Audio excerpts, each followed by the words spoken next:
भगवान की, मैंने कल कहा, भगवान नाकार साकार मूर्ति किसी में मौजूद है कि नहीं, पर भावना भक्त के स्वरूप में मौजूद है।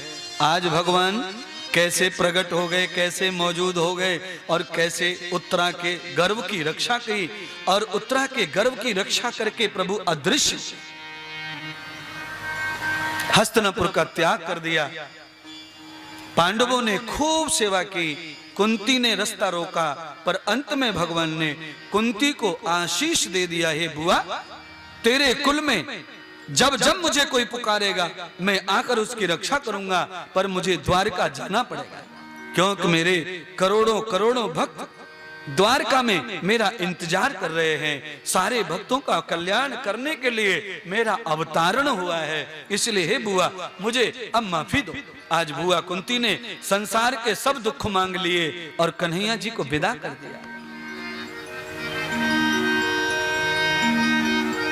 थोड़े समय के बाद उत्तरा का गर्भ जन्म लेकर आया। 11 महीने का बालक पैदा हुआ महाभारत में उत्तरा के गर्भ से।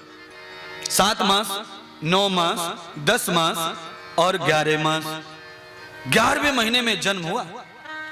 और आप कल्पना करना, 11वें महीने में जो बालक पैदा होता है वो भगवान का ही वरदान है, एकादशी का फल है। वो किसका फल है? एकादशम न एकयु, 11 को एकादश संस्कृत में कहते हैं। 11वें मास में जन्म हुआ उत्तरा के गर्भ का, और जो 11वें महीने में पैदा होता है उसे दोबारा कभी योनि से पैदा नहीं होता, वो दोबारा कभी नहीं मरता, दोबारा कभी जन्म नहीं होता, उसका अंतिम जन्म हो जाता है जो 11वें मास में पैदा हो जाता है। इसीलिए निरंतर एकादशी का व्रत करते रहो, अखंड व्रत करो। एकादशी में कम से कम 12 घंटे थूक जीव का पानी भी गले में मत जाने दो, तो एकादशी करने वाला अंतिम जन्म को प्राप्त हो जाता है, उसे पुनः पुनः जन्म नहीं लेना पड़ता।